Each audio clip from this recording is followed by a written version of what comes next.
affection or compassionate attitude, warm-heartedness is very, very important for one's own well-being. I think the number one thing to do is to build the mini dream first. If you try to control the variety of situations that may pop up in your face tomorrow morning, all that'll happen is you will become a very limited life. Want to be happy? Build a life, not just a business. Living that believing life, out here living that believing life. Every day we living that believing life. Hustle like we living that believing life. Living life, yeah, so we grinding it out. Every single day we be grinding it out.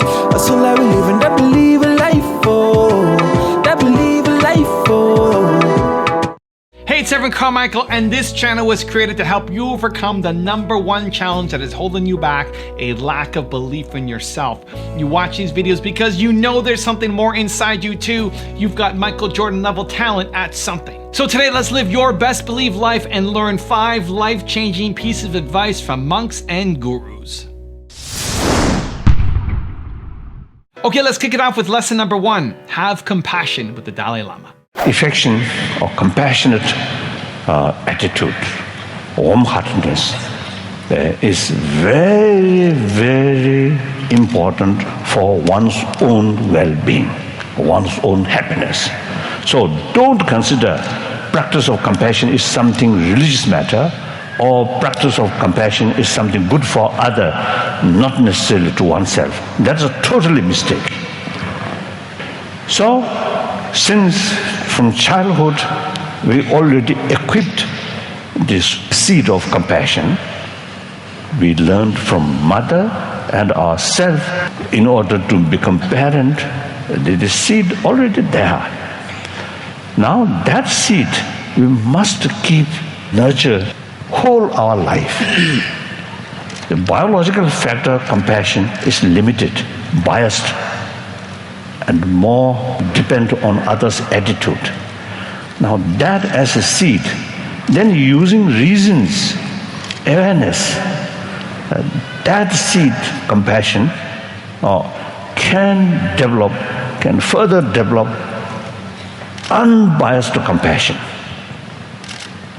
Not based on, not depend on others' attitude, but rather others' being itself. So that kind of compassion can reach your enemy or entire sentient being. So that compassion is infinite compassion, unbiased compassion, real compassion. So if we become compassionate person, then your life becomes meaningful. Because you yourself happy, calm, peaceful, your friend, or including animals, also you get peace. So at the last day of our life, you feel happy. Now whole my life now spent peaceful, friendly, you really feel happy. Otherwise, at that moment, even you are a billionaire, those money, nothing can be used. No matter what's a good, because of a good body or beautiful body, or everything have to leave. So at that time, I think genuine satisfaction can bring, if your whole life spent more compassionate life, then you feel, no regret. So, purpose of life is naturally happy life, meaningful life. So, in order to make meaningful life, ultimately, warm-heartedness is the key factor. Lesson number 2, build the mini dream first with Jay Shetty. How do you know your dream is your dream? How do you go after something that you don't know if it's actually meant for you or not? Great question. I think the number one thing to do is to build the mini dream first. So before trying to go off on this huge journey of building this humongous dream, build the mini version of it and see what it feels like. So if you want to be someone who travels across the world and performs, travel to one city and perform. If you want to be someone who's in movies, go and film a short movie, right? Like, go and build the mini version of that dream, because that mini dream is going to teach you so much. Like, I'll give you an example. I know so many people who say to me, I want to be an actor. And I'll be like, okay, great, well, let's make a short movie. And when they make a short movie and they realize they're up at 5 a.m. every day, and that they're in the studio or on a set till 10 p.m., and they realize the set is not very glamorous, that they realize they have to say the same line 30 times before the director says that line is okay, they realize they don't want to be actors anymore. Because what we've fallen in love with is what the dream looks like and not what the dream is. So my biggest advice to anyone, including myself, has always been build the mini dream, and the mini dream will teach you everything you need to know about whether you're ready for the big dream. It's the same as sports. If you want to be a sports player, wake up at 4 a.m. every day, go to the gym for 2 hours a day. Like, do the actual schedule, do the actual process of the person who's already doing it. So I always say, look at what people were doing when they were at your age, not on the stage they're at now. And do that and see whether you love that. That's how you figure it out, just on a very small level. Also, if you want to have more self-love, motivation, and confidence, check out my 254 series. They're free. The links to join are in the description below. The quality of your life is essentially determined by how you carry this one. Yes or no? No one on planet Earth can stop you from accomplishing and achieving what you want. It's easy to make a buck, very hard to make a difference. Lesson number 3, set clear goals with Dandapani. Any monk that tells you he's never questioned the path or never thought of leaving is lying to you. Right. Even though I wanted to be a monk since I was 4, I thought many times of leaving and not wanting to do it. But you just stick to it because that's what you love. I'm sure when you're running the race, there's points where you go like... I want to quit every race I do. Right? Yeah. It's crazy, race. isn't it? Yeah. Every workout, everything. I get it. Yeah. So it's the same way as well. There's this... the thought comes up and you just go like, but this is you, right? Your racing is you. Being monk is me. There's little crickets that get in your head. And those crickets are telling you, right? Yeah. You're on the wrong path and you've got to get rid of them. Yeah, and I think it's just being crystal clear of what you want in life right from the start. Yeah. And then just having that willpower and the perseverance to follow it through and be unwavering in that. In your commitment and your true north and Yeah. where you want to go, what you And want your legacy to be. Yeah, I think most people get swayed just because they don't really know what they want in life. And if you ask most people what they want in life, they say, I want to be happy, and happiness is not a goal. Right. Happiness is a result. Yeah, it's a byproduct of something, right? If I eat ice cream or drink beer, I might feel happy, but it's not a goal to be pursued. And I think that's why people get off the path so often, is because they don't know where they're going. Lesson number 4, be well managed with Sadhguru. If you try to control the variety of situations that may pop up in your face tomorrow morning, all that'll happen is you will become a very limited life. You would step out into the world and do whatever that needs to be done only if you have an assurance, no matter what you walk into, you will not lose yourself. You will walk full stride, otherwise you'll only be a half a step.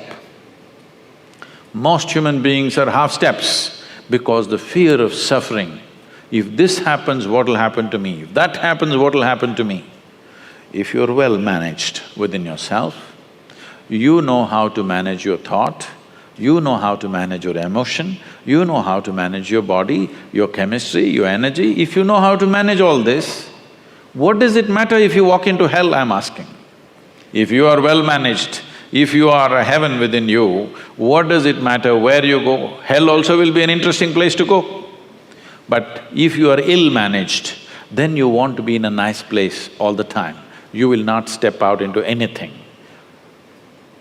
I'm not saying this is wrong, this is against nature, because in nature, every life is aspiring to be as much as it can be, isn't it?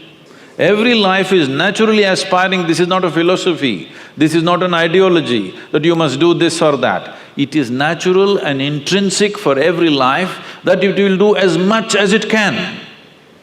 From an earthworm, from a worm to an insect to a bird, to an animal to a tree, every one of them are trying to be full-fledged life. If you go against this, simply because of the fear of suffering, then all possibilities of exploring the nature of being human, the tremendous immensity of being human is just lost upon humanity.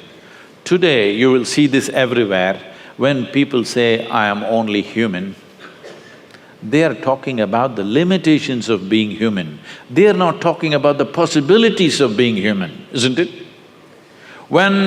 If we are the most intelligent species on the planet, if we are the most capable species on the planet, should we be talking about our possibilities or should we be talking about our limitations? Whenever anybody writes or says, oh, we are human, they are always referring to their limitations, never to the possibilities of being human. This is because the most fundamental things have not been taught in our education systems, how to handle your thought and your emotion. Your psychological drama has gone out of control. It's a badly directed drama, believe me. If it was a well-directed drama, you would take it to the conclusion that you want, isn't it? Because it's a badly directed drama, just about anybody can take charge of it. Who is the director of your psychological drama? Just about anybody, isn't it?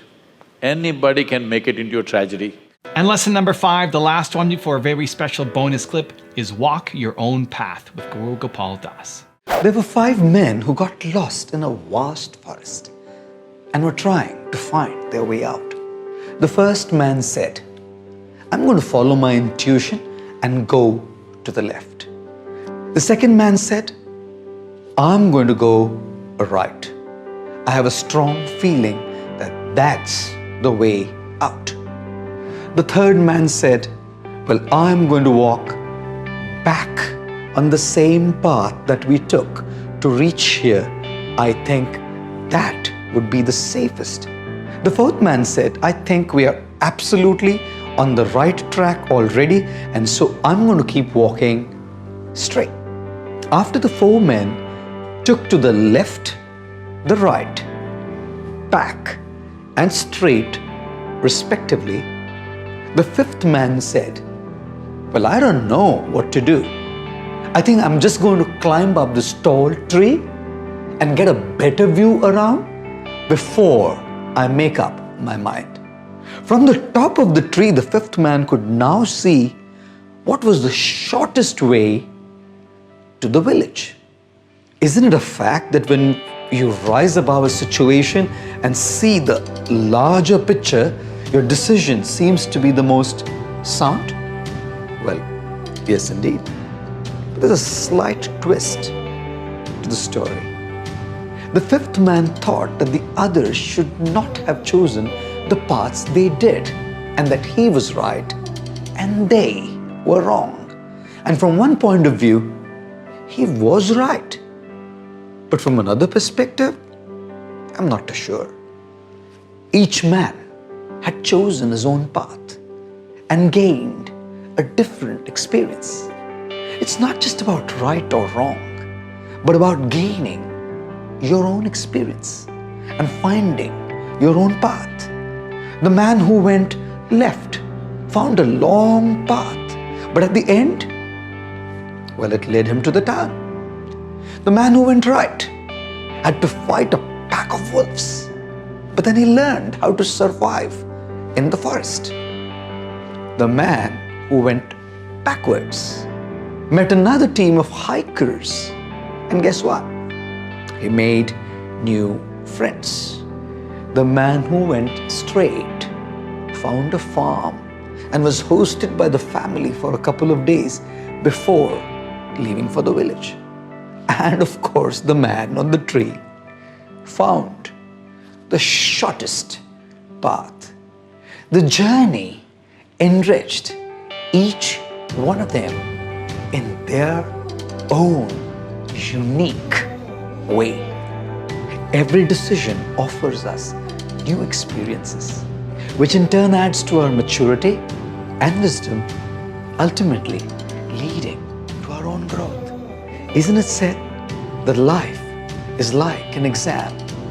People fail because they try to copy others not realizing that each one has a different question paper, a different test. Ladies and gentlemen, walk your own path while you also learn from the experience of others. Now I have a special bonus clip on how to transform suffering with Thich Nhat Hanh that I think you're going to enjoy. But before that, it's time for the 3-point landing questions. Let's go from just watching a video to taking action. Here we go. Question number 1. What does walking your own path mean to you? Number 2. How can you have more compassion in your life? And number 3. What does your first mini dream look like? And if you like this video and promise to take action after watching it, give me a hashtag believe down in the comments as well. We don't just watch videos here, we do something about it. So give me a hashtag believe, make that promise to yourself, and then get to work. People are afraid of being overwhelmed by suffering. And they lose their hope, their courage, and so on. There must be a way to live in order for you to be strong enough, in order to handle the suffering inside of you. And if you don't know how to handle the suffering inside of you, you cannot help another person to suffer less. And that is why the practice of mindfulness, first of all, is to help you yourself to suffer less. First of all, you have to learn how to release the tension in your body, how to reduce the pain in your body. And the practice of mindful breathing, mindful walking, sitting meditation, total relaxation can be very helpful in reducing the pain in your body. And then with the practice of mindfulness, you can learn how to generate a feeling of joy and of happiness, or of happiness. And this can be done by anyone if we want to learn. For instance, when you breathe in, and if you focus your attention on your in breath, and then you can bring your mind home to your body. And there is the energy of mindfulness, concentration in your in-breath. And you realize that you are alive, because someone who is already dead doesn't breathe in anymore. So one in-breath that may last 3 or 4 seconds can create mindfulness, concentration, and insight.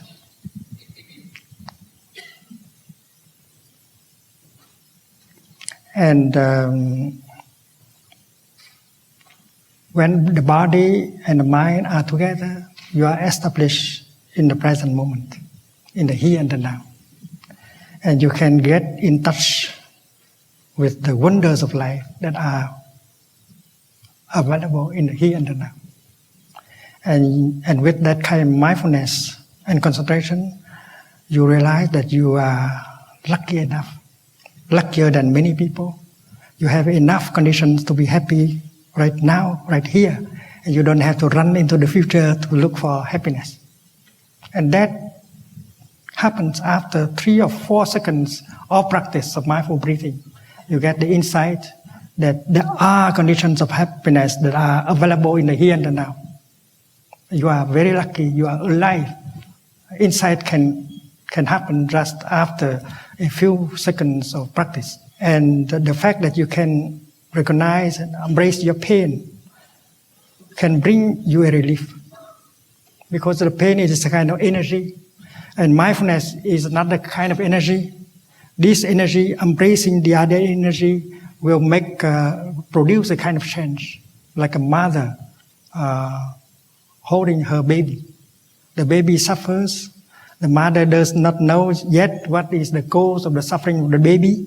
But the fact that she's holding the baby tenderly can make the baby suffer less right away.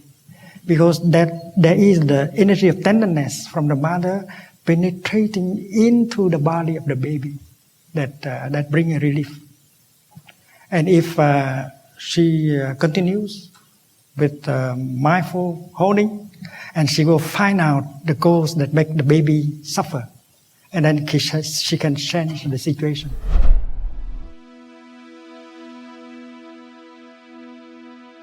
If you want to know the monk secrets that will change your life, check out the video right there next to me. I think you'll enjoy it. Continue to believe, and I'll see you there. Through the power of mantra or affirmation, you can actually shape and create patterns within your mind. So when we fully sort of develop